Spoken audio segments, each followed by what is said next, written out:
Guys, hello, welcome and welcome back. आज का जो ये टॉपिक है मेरे दिल के बहुत करीब है क्योंकि इट्स अबाउट मून, चंद्रमा। चंद्रमा आपका जो होता है आपके बर्थ चार्ट में, उसके बारे में। और वैदिक एस्ट्रोलॉजी में हम लोग सन साइन से ज़्यादा हम मून साइन को कंसिडर करते हैं। और ये बात बहुत लोगों को नहीं पता है। आप लोग अपना जाके चार्ट देखते हो जब भी ऑनलाइन, या फिर आप देखते हो आपकी बर्थ डेट से आपकी राशि क्या है। It's a wrong, how do I put this, it's the western concept of astrology. वैदिक एस्ट्रोलॉजी से बहुत अलग होती है। योर सन साइन में ऑल्सो डिफर एज पर वैदिक एस्ट्रोलॉजी, एंड स्पेशली हम लोग वैदिक एस्ट्रोलॉजी में सन साइन की से ज़्यादा हम लोग मून साइन को इम्पोर्टेंस देते हैं। तो डेफिनेटली आज जाकर अपना चार्ट देखना आपका मून साइन कौन सा है, क्योंकि उसके हिसाब से आप ज़्यादा रिलेट कर पाओगे। ओके, सन साइन से ज़्यादा आप मून साइन के हिसाब से रिलेट कर पाओगे। So moon sign keeps on changing in a day and a half. तो even if two people are born in the same month on the day, एक दिन आगे पीछे हैं तो उनका moon sign differ करता है. That's why even people born on close dates to you, आपका और उनका moon sign differ कर सकता है. आपका sun sign ज़रूर same हो सकता है क्योंकि सन एक महीना एक ही साइन में रहता है राशि में। अब ये सब बहुत कॉम्प्लिकेटेड है, आप इतना मत पढ़ो इन डिटेल्स में, but just telling you for future reference अपना सन साइन देखना ऐसे बंद करो because you are not clearly seeing it very correctly. Vedic astrology में और इंडियन सिस्टम्स में हम लोग लूनर तिथि पे चलते हैं। हमारा चार्ट सोलर तिथि पे नहीं चलता है। तो हम लोग पूर्णमासी टू पूर्णमासी अपने फेजेस ऑफ द मून के हिसाब से तिथिज निकालते हैं। तो ज्योतिष में भी हम लोग ऐसे ही वर्कआउट करते हैं। Now coming back to the planet, it's not a planet by the way, it's again a luminary जो कि अपनी उसकी लाइट होती है। And it's the most important चीज़ जो आप सबसे पहले किसी की भी बर्थ चार्ट में देखते हो वो मून ही होता है, क्योंकि moon represents our mind, our emotions, our thinking capabilities और also our intuitions, our imagination, हमारी आर्टिस्टिक साइड, हमारी क्रिएटिव एस्पेक्ट्स, सब कुछ मून से आते हैं। हमारे में एक नर्चरिंग सा चार्म आ जाता है मून वाले पीपल में। So I have seen moon and Venus का charm is very different. Okay, so Venus is all about beauty. बहुत लोग कंफ्यूज होंगे now, let me be very clear. Venus is all about beauty and moon is all about nurturing and that inner beauty that comes with a person. Okay, so moon वाले आप देखोगे बहुत emotional होते हैं भाई। मैं मूलांक 2 हूँ तो मुझसे ज़्यादा ये कोई नहीं जानता। बहुत इमोशनली होते हैं, ये सेंसिटिव पीपल होते हैं।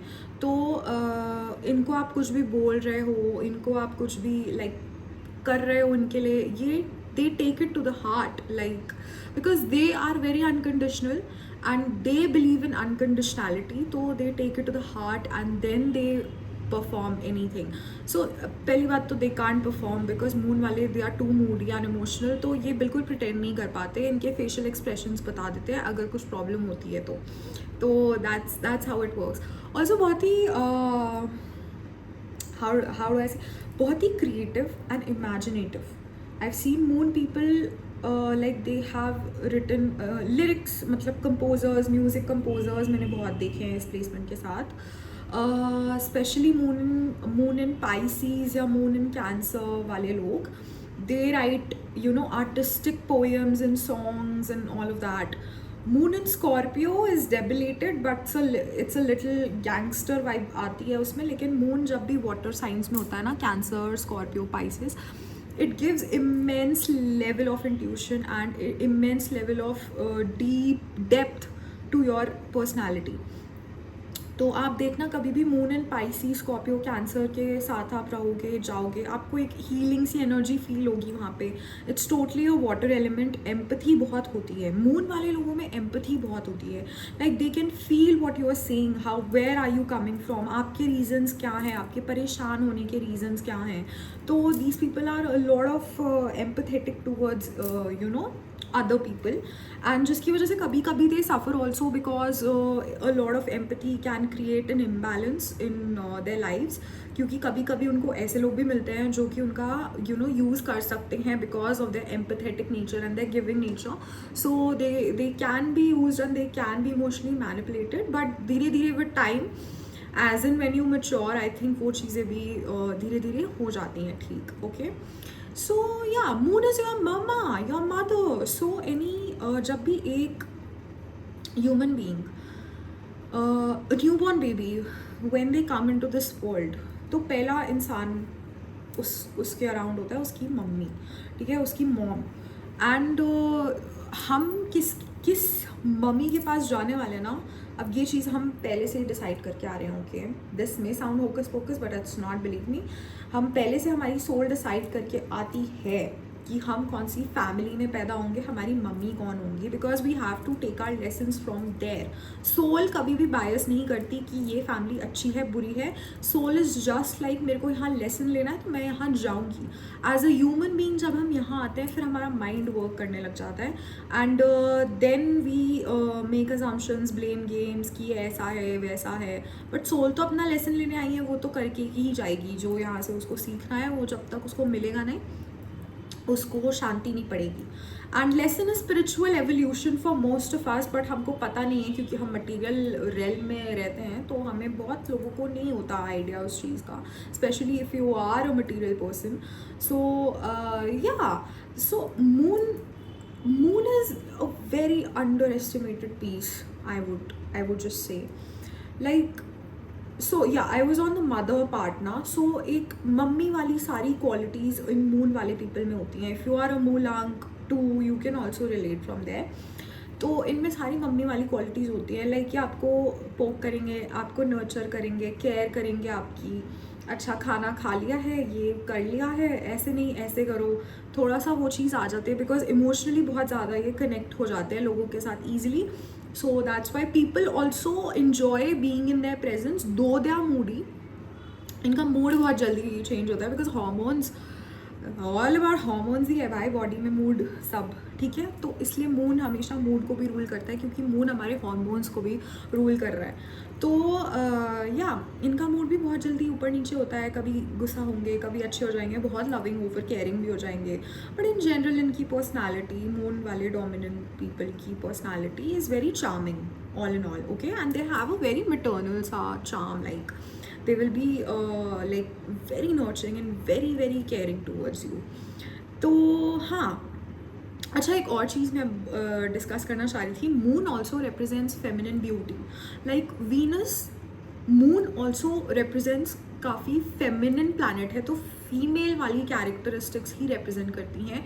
So moon dominating person will have a little feminine side to their personality. Any moon and Venus dominant person. अब वीनस जब भी डोमिनेंट होगा वो आपके लुक्स में आपको देगा वो चीज़.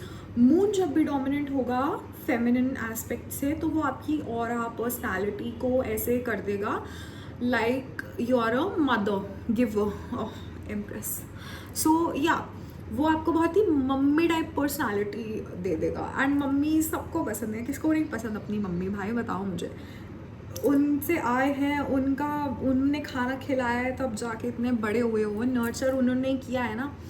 तो अगर वो नहीं होती तो आप नहीं होते भाई. Simple is that. This is very simple statement जो कि सबको समझ आनी चाहिए.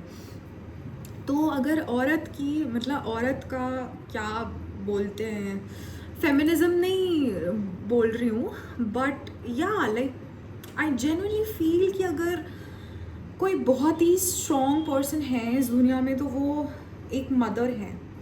And I have scene not just my mother, मैंने सारी ही मदर्स को मैं तो स्ट्रॉन्ग मानती हूँ भाई, because it's not an easy job. I agree, it's not a very easy job. So yeah अगर आपको अपनी मम्मी की केयर मिली है, she is a caring person and she takes care after you, और आप भी बहुत ही इमोशनली अपनी मम्मी से कनेक्ट होते हो, because there are no filters यार. मम्मी आपको ना जैसे आप हो वैसे एक्सेप्ट कर लेंगी. वहाँ पे आपको ये नहीं प्रिटेंड करना है कि मैं ऐसा हूँ तो मैं वैसा हूँ. नहीं, मम्मी है वो आपकी भाई, आप उन्हीं से आए हो. तो वो बहुत चीज़ें आपकी नज़रअंदाज भी करती हैं. And that's why we don't have to pretend in front of moon dominant people because they intuitively have the capability. जैसे एक मम्मी को इंट्यूशन होता है ना कि मेरा बच्चा बीमार है, इसको दवाई दो या इसको भूख लगी है, इसको खाना दो, तो वैसे ही ये मून डोमिनेंट पीपल में ये इंट्यूशन होता ही है. And that is what leads them you know कि अभी मेरे को क्या करना है, what should be my next step, what is intuitively coming, what is coming through my gut. ठीक है, तो this is all about moon, a very natural planet, a very natural charm, mummy like charm, and personality charming hai, aura charming hai. It's a very moon coded personality, and people, a lot of people generally get attracted towards a moon dominant person because they are very nurturing. And इस cold world में तो हमको यही चाहिए ना, because कोई तो हो भाई. मतलब आजकल बहुत लोग अपने पेरेंट्स के साथ भी नहीं रहते हैं, एंड समवेयर और the other you know your inner child needs someone to mother them, to you know care for them. If you are in a very you know brutal existence है आपकी, वहाँ पे आप सिचुएशंस में हो, तो आपको चाहिए ना अपनी यार. सबसे ज़्यादा आपको सुकून कहाँ मिलता है बताओ? अपनी मम्मी के पास मिलता है, मम्मी की गोदी में सर रख के मिलता है ना सुकून. तो खुद ही पूछो भाई अपने आप से, कहाँ है मेरा सुकून? तो वो मून के पास है. Moon can give you peace of mind also, and moon can give you a restless mind also which can make chaotic decisions and all of it. ठीक है, तो बी वेरी अवेयर कि आप अपने मून का यूज़ कैसे कर रहे हो, अपने दिमाग का यूज़ कैसे कर रहे हो. आप अपने दिमाग को अपने ऊपर हावी होने दे रहे हो, या फिर आपका मून कंट्रोल में है, आपकी इंद्रियां आपके कंट्रोल में है. Moon can take very emotional and rash decisions. तो थोड़ा इमोशनल डिसीजन मेकिंग ज़्यादा रहती है मून डोमिनेंट पीपल में, specially water moons, my brothers and sisters. आप लोग बहुत इमोशनली डिसीजन मेकिंग करते हो, तो थोड़ा सा अपनी एम्पैथी को वहाँ पे कंट्रोल करो जहाँ की उसकी वैल्यू नहीं हो रही है. ठीक है, maintain a balance where you are not being valued, especially moon and Pisces. I know you are over givers, please थोड़ा बैलेंस लाओ, because not everyone deserves your greatness bro.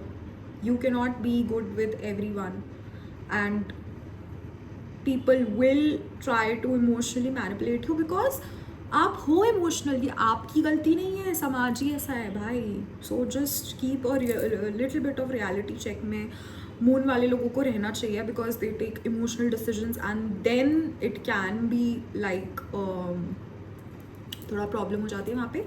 But अपनी गट फीलिंग से ही लो, आप अपने intuitively, बहुत intuition से ही सोचो कि क्या करना चाहिए और क्या नहीं करना चाहिए. ऑल्सो इसी बात पे मैं बताना चाहती हूँ, मैंने एक न्यू प्लांट मेरी फ्रेंड ने मुझे गिफ्ट किया था, उसका मैं आपको दिखाना चाहती हूँ. इट्स द मदर ऑफ, इसका name he mother of 1000 plants है. मदर ऑफ 1000 प्लांट्स, हाँ, या that's the name. And plant दिखाती हूँ, इतना सुंदर है. हालांकि अभी मैंने इसको रिपॉट करा है, तो इसकी जो लीव्स हैं, ओल्ड लीव्स, वो हो गई हैं खराब और वो झड़ गई हैं नीचे. But see, this is so just beauty. ये देखो, दिख रहा है आपको? ये इसका न्यू आ रहा है ये पूरा, ठीक है. बट इसकी जो ओल्ड लीव्स हैं, ये देखो, ये झड़ गई हैं. तो इट्स ओके, ओल्ड लीव्स झड़ेंगी तभी तो न्यू आएंगी, है ना. It's beautiful. ये देखो, ऐसे इसके बड्स निकलते हैं, तो जब ये बड़े हो जाएंगे, इसके यहाँ पे भी बड्स आते हैं. देखो, ये लीफ टूट गई है, बट मैंने इसको प्लांट में से नहीं निकाला है. सो इसके देखो बड्स आ रहे हैं ना, ये ऐसे करके ये देता है buds. That's why it's called mother of 1000 plants. So yeah, so yeah, that's pretty much about the moon. मैं आपसे फिर मिलूँगी. Till then, bye bye.